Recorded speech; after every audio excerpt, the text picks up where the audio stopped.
I know. The demographics are an interesting picture for the 2020 election. People 65 and older are going to make up the largest group of voters. They did in 2016. And with 2020 looming and the talk of impeachment, what should we expect from America's mature conservative voters, who, by the way, are very reliable voters, unlike millennials who don't show up at the polls nearly as often? Well, Bobby Charles joins me now, who's both the spokesman for AMAC, but has in his background that he was Assistant Secretary of State for President George W. Bush. Bobby, good to have you back on the program. Always good to be back. Thank you. So I'm a little bit frustrated with this whole so-called impeachment process, because I thought, and I would refer to my friend Andy McCarthy, the former federal prosecutor, who points out the Constitution makes it very clear. You can start an impeachment process, and the way to start it is to have a vote of the House of Representatives, in which the Constitution invests all of the power of impeachment, because it doesn't say the House Speaker can decide when the impeachment process starts. It says the House has that power. So I'm a little frustrated that they don't actually take the vote and decide whether or not the Democrats, with a solid majority, actually have the votes or not.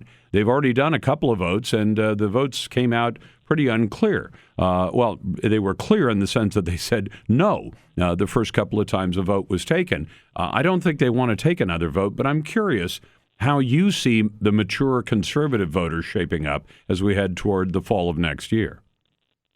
Well, I appreciate the invitation, and I'll tell you that working for AMAC, which is that group of older Americans, they are the conservative alternative to AARP, is really very gratifying, because these are people that are sort of Reagan Republicans. They have a good understanding of the history of the country, and so I draw a lot from them. But I'll just tell you that also in my past, during the Gingrich years, I was the counsel and the staff director for the largest portion of the Oversight Committee for 5 years. And what you just described, which is essentially a perversion of the process, an ignoring of the rules, is exactly what has not only happened in the last 2 weeks, but it has characterized the House being run under the Democrats since January. You'll notice that in the Judiciary Committee, Nadler hammers down all the Republicans and doesn't give them a chance to speak. That's not what the procedures say. Same thing happens with Schiff. Same thing has happened under Cummings in the Oversight Committee. The vote you're talking about is traditionally the vote that's taken, whether you're trying to impeach a federal judge or a president, and it requires the entire chamber to initiate that process, which then unleashes the opportunity for Republicans to participate in serving subpoenas, as well as shaping articles. And so, of course, the first thing the House has done is ignored that rule. But I think you have to look at the theory of the case, and you have to be a little more optimistic, I am at least, about where this is all going. Right now, what you're seeing is a rush to judgment, because I believe the House Democrats, and frankly a lot of the presidential candidates on that side, recognize that there is a very big train pulling into the station.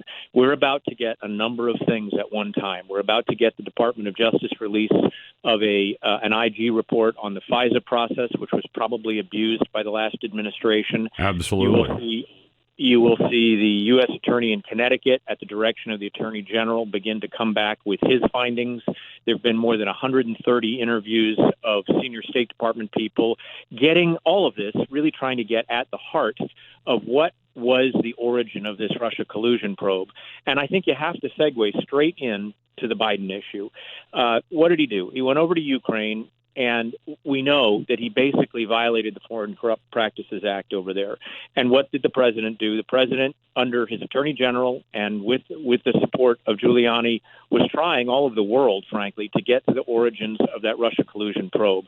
In that process, they had a dialogue with Ukraine. And I think one of the most unreported facts, indeed, I've begun to write on it. I write for Fox periodically. And I believe one of the most unreported facts is that the elements of a Foreign Corruption Act violation attached to that Biden visit. And there is a treaty that we have with Ukraine that goes back to the year 2000 when it was ratified, under which our senior leadership, President, Attorney General, Secretary of State, can interact with the Ukrainians to try to understand if there was a violation of law under U.S. law.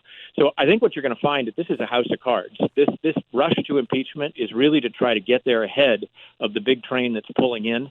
And I think it's really embarrassing. I think that Democrats are going to pay a terrible price for it a year from now. Well, and I wonder, Bobby, because it's been pointed out that a really surprising number of Democrat former office holders, people like John Kerry and others, have kids who amazingly have achieved these positions on boards of directors for energy companies overseas. Yeah. And you look at this, this isn't by accident.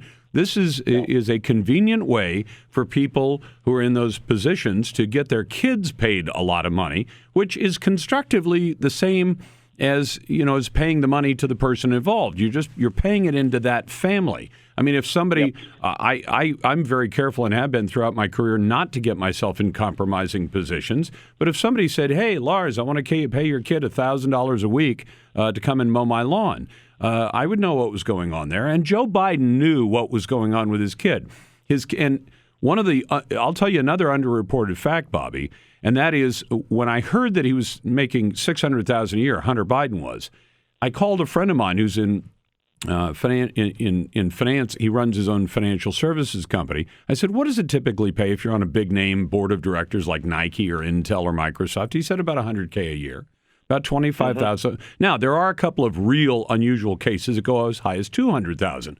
And I thought, is anybody in the mainstream media paying attention to the fact that for some reason this Ukrainian nat gas company was paying Hunter Biden 6 times as much as a typical board of directors position pays for a kid who had some real flaws, some real warts in his background, including getting kicked out of the Navy Reserves for cocaine, but also had no expertise, as he was a lawyer or is a lawyer, but he didn't have any expertise in energy law and Ukrainian law or anything else that would make him a real asset, but his daddy was VP. So, and I don't see that popping up in the mainstream stories about Hunter Biden saying, why was he making $600,000 when you make $100,000 or so to be on the board of directors of real name brand companies here in the United States? Yeah, you are absolutely right, and I could corroborate what you're saying a dozen times over. I think that part of what is so offensive about that particular event, and perhaps also things that are going to come out about his activities in China, and what's so offensive about this impeachment isn't just that these are people that for their own private benefit, their own political sort of craven benefit, are really using and misusing and abusing the constitutional process. They're treating it like a game, and it is not a game. All you have to do is go back and look at what James Madison and others wrote about it. This is a very extreme remedy for an extreme act, and we don't have an extreme act, so we don't need the extreme remedy. But I think what really bothers average Americans that are older than 50, and certainly older than 65, is that we grew up in an era where there were some core values, and I'll say the Reagan values just because for shorthand, but they involved strong defense of the border, they involved smaller government, lower taxes, they involved a good moral compass, and a sense that when you served in government, you served with humility because you served the people. They didn't serve you. And that has been turned on its head now. And this example that you use of Biden's son is what really, I think, infuriates average Americans. I grew up, in rural Maine in a town of 500. And I am proud to work for AMAC because I think they are all about merit. They're all about hard work generates good outcomes, and we have to teach that, and we have to believe that. And we also have to believe in things like the First Amendment and free speech and free exercise of our religion and other things. But we grew up in a time and in a place, I feel very fortunate to have done that, where those things were valued and passed along. And I think this group, AMAC, or AMAC.us, if you Google it, is really all about that. And I think average Americans look at this impeachment process and they say, not again. No, not again. Bobby Charles from AMAC. I'm a member of AMAC. Coming up, we'll talk about why